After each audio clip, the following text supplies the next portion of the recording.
그때 예수님께서 제자들에게 말씀하셨다. 내가 진실로 너희에게 말한다. 부자는 하늘나라에 들어가기가 어려울 것이다. 내가 다시 너희에게 말한다. 부자가 하느님 나라에 들어가는 것보다 낙타가 바늘구멍으로 빠져나가는 것이 더 쉽다. 제자들이 이 말씀을 듣고 몹시 놀라서 그렇다면 누가 구원받을 수 있는가 하고 말하였다. 예수님께서는 그들을 눈여겨보며 이르셨다. 사람에게는 그것이 불가능하지만 하느님께는 모든 것이 가능하다. 그때 베드로가 그 말씀을 받아 예수님께 물었다. 보시다시피 저희는 모든 것을 버리고 스승님을 따랐습니다. 그러니 저희는 무엇을 받겠습니까? 예수님께서 말씀하셨다. 내가 진실로 너희에게 말한다. 사람의 아들이 영광스러운 자기 옥좌에 앉게 되는 새 세상이 오면 나를 따른 너희도 12 옥좌에 앉아 이스라엘의 12지파를 심판할 것이다.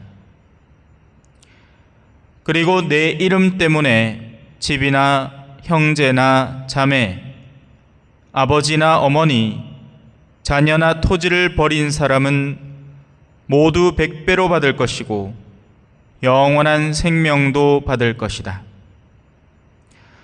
그런데 첫째가 꼴찌 되고 꼴찌가 첫째 되는 이들이 많을 것이다. 주님의 말씀입니다.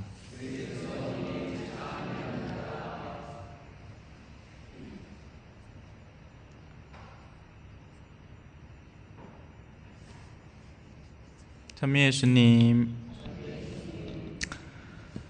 모든 것은 저마다의 때를 가지고 있습니다.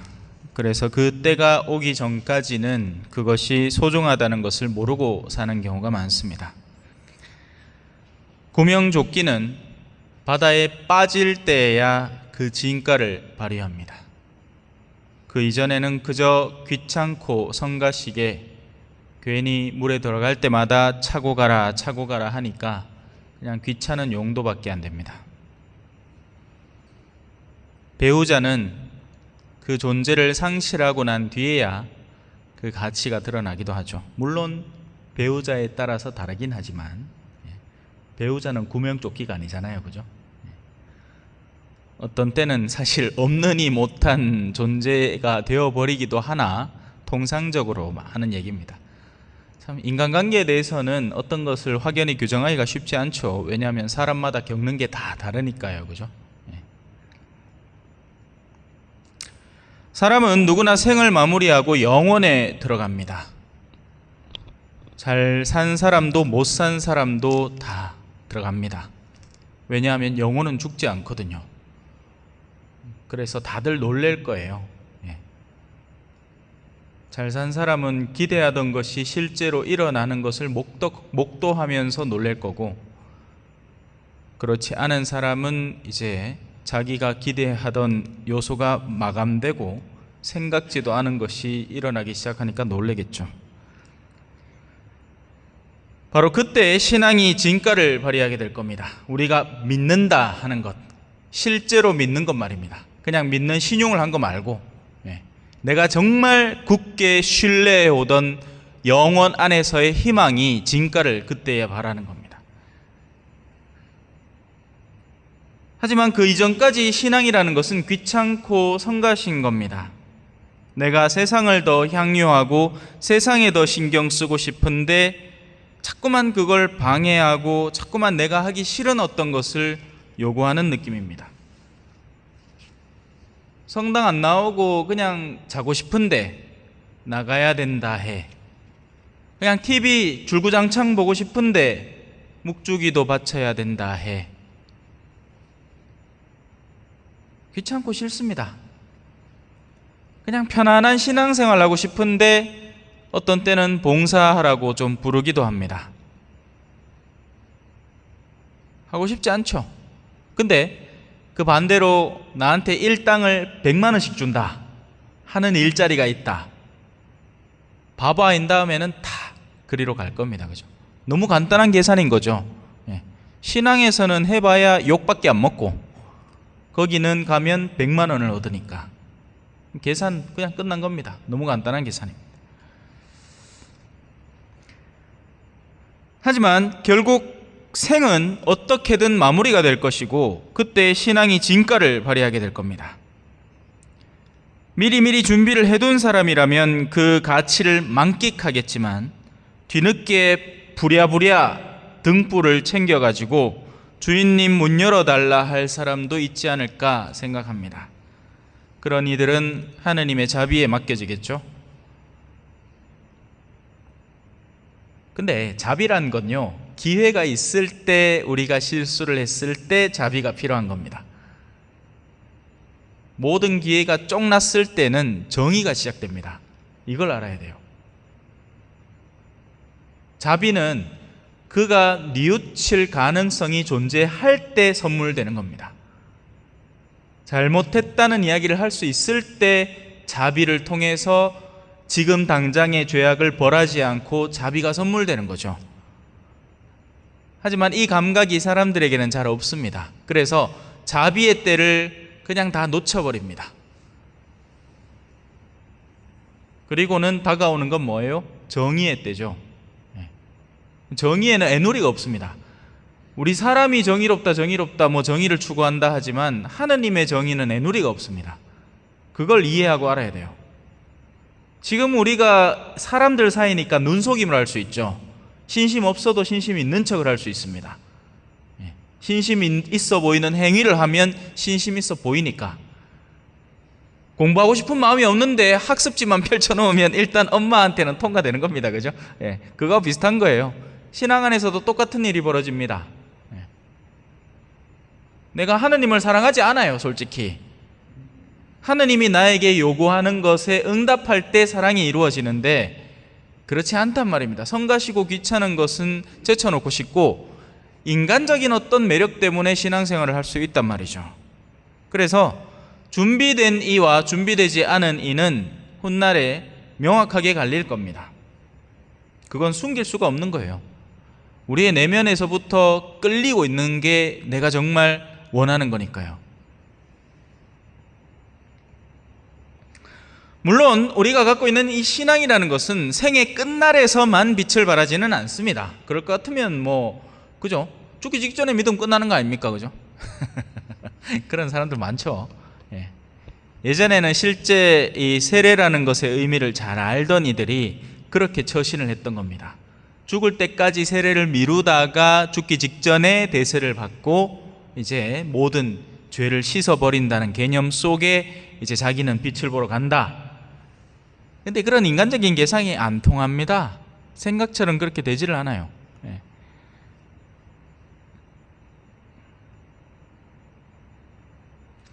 신앙은 단순히 후세, 죽고 난 뒤에 그 삶을 위한 것이 아니라 이 현세의 삶의 단계를 업그레이드하는 데에도 반드시 필요한 요소입니다. 참된 신앙이 있는 사람은 소소한 기쁨에도 그것을 만끽할 줄 알고 또 반대로 허황한 요소들을 사전에 식별을 해서 그것을 차단할 줄도 압니다. 엉뚱한 유혹에 휘말리지 않는다고요. 세속적 감각이 뛰어난 사람은 돈 벌 기회에 눈을 떠 있기 때문에 이게 돈이 된다 싶으면 거기를 덥석 무는데 보통은 여러분 낚시할 때 미끼를 왜 던지죠? 그 물고기를 끌어올리기 위해서죠. 물고기한테 좋은 걸 주기 위해서가 아니죠. 물고기를 잡아먹기 위해서 미끼를 던집니다. 그죠? 세상적 요소들이 우리에게 미끼를 던지는 순간들이 있는데 우리가 그걸 스스로 덥석 무는 겁니다. 그들이 바로 부자들이죠.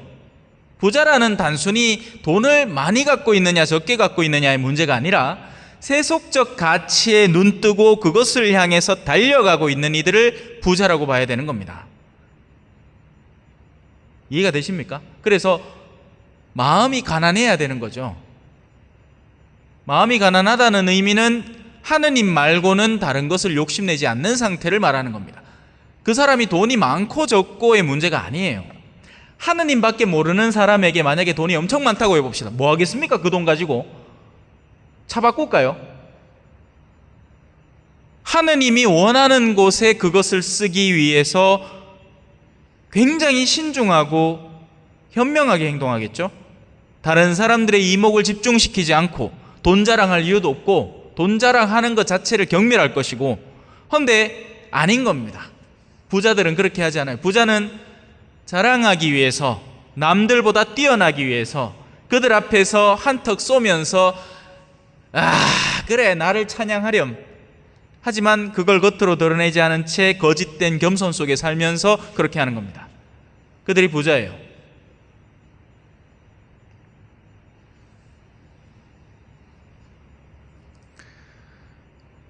지금 다가오는 쾌락을 즐기기 위한 수많은 수단들이 있습니다.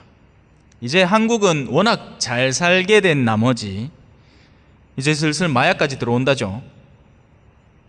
참 옛날에는 물론 옛날부터 약을 하는 사람들은 있었습니다만 이제는 아예 대놓고 그죠? 하고 있어요. 여러 가지 것들 속에서 쾌락을 즐길 수 있습니다. 하지만 다행히도 우리가 갖추고 있는 신앙은 그것을 올바로만 갖추고 있다면 식별의 영이 생기기 때문에 어떤 것 뒤에 무엇이 숨어 있는지를 보게 됩니다. 누군가 내미는 손길이 음험함의 손길이라면 섣불리 잡지 않겠죠. 보통 악인들은 서로 칭찬을 해줍니다. 그래야 상대의 신뢰를 얻고 그리고 나중에 내가 필요한 것을 취할 수 있기 때문에 그래요.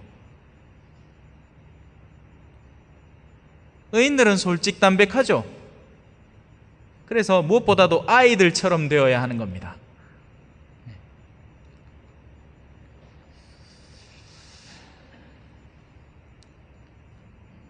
진정한 신앙을 갖추게 되면 영혼의 눈이 떠지기 때문에 나에게 다가오는 요소 뒤에 이면에 숨어 있는 것을 식별하게 됩니다. 보입니다. 안 보일 수가 없어요.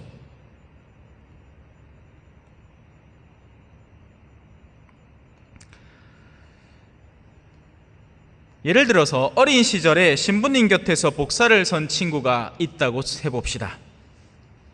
그러면 세속적인 시선에서는 제가 그랬거든요. 미사를 가고 새벽에 일어나서 그 추운데 겨울에 형하고 그 자전거 다리도 겨우 닿는 거를 형은 이제 그냥 이래 삐쭉 서가 안장에 앉지도 못하고 그래 서가 앞에서 운전을 하고 나는 뒤에 안장에 타가 둘이 달달달달 떨면서 미사를 갑니다. 그 갔다 오면 어때요? 입이 이마에 나오죠? 추워 죽겠는데 복사 서야 되고. 딴 아들은 지금 다 잘 시간에 나는 나섰어. 미사 옆에 신부님 옆에 가고 그 복사 서고. 그런데 맞습니다. 현실적으로는 그게 맞죠. 다른 친구들은 즐길 시간들, 제가 미사를 가는 시간은 주일 오전 시간이었고 그때만 해도 이제 어린이 미사가 주일 오전에 있었어요. 9시에. 그러면 그때는 항상 TV에서 바야바를 하던 시간이었습니다. 엄청 재밌는 프로그램이래요. 저는 한 번도 못 봤습니다. 왜? 무조건 그 시간에는 성당을 가야 되니까. 그러면 그 친구들은 바야바를 재밌게 보면서 즐기겠죠. 학교 와갖고 막 바야바 해서 막 하는데 나는 그게 자들이 와적하나 싶고 뭔지도 몰라요. 끼지도 뭐하고. 예. 애들 전부 다 막 프로레슬링 한다고 막 가당가당 할 때 나는 그걸 본 적이 없어. 하지만 다른 한편으로 생각을 하면 허황한 즐거움에 눈뜰 시간을 거룩함 가운데 머물러 있었던 거죠. 쾌락을 누릴 것을 포기당했지만 오히려 거룩함 안에서 보호받은 거죠. 그래서 시선을 어디에 두느냐에 따라서 그것이 부정적인 체험으로 남아버릴 수도 있습니다. 남들 다 하는 거 나는 못하고 산다. 왜 내 삶은 이따구고? 남들은 남편 잘 만나갖고 요도 놀러가고 저도 놀러가고 요 백도 사고 저 백도 사는데, 하지만 다르게 생각하면 나는 이 시골 생활을 통해서 오히려 그 도회지의 약삭빠름에서 보호받아 살아왔구나. 순진하게 기껏해야 즐긴다는 것이 그저 가족들끼리 짜장면 먹으러 가는 정도. 하지만 그것이야말로 우리가 가족이라는 것에 보다 소중한 체험을 간직하는 훌륭한 수단이 되었구나. 해석하기 나름인 것입니다. 사실 신앙이라는 것 자체가 보이지 않는 영역에 근거를 둡니다. 보이는 것을 누가 믿습니까? 보이는 것을 믿을 필요가 뭐 있어요? 여기 마이크 있습니다. 믿으세요. 신부님 바보입니까? 그 마이크 있는지 다 압니다. 저도 눈 있습니다. 눈. 그렇죠? 하지만 보이지 않는 것을 믿게 하기에 신앙이라는 것이 존재하는 겁니다.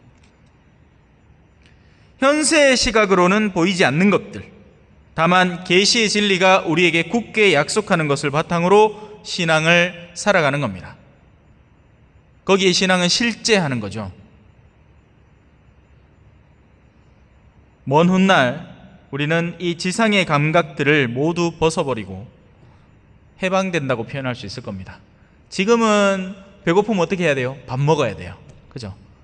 지금은 좋은 냄새가 맡게 오면 거기에 현혹당합니다. 향수나 또 아름다운 모습들의 시선을 빼앗겨버리죠. 그런데 이 눈이 한꺼풀 벗겨지고 나면 다른 것들을 아름답다고 느낄 겁니다. 진정한 참된 신심을 맛있다고 느낄 거고 하느님의 영광을 찬란하다라고 보게 될 겁니다. 그게 지금은 감추어져 있죠. 애써 표현하려고 애를 씁니다. 이런 제의 흰색을 입고 애써 하는 것은 믿음의 영광을 드러내는 색인 거죠. 부활의 색인 겁니다. 그런데 백날 흰색 봐봐야 그죠? 오히려 그 앙드레 김의 흰색이 더 힙니다. 김봉남 씨.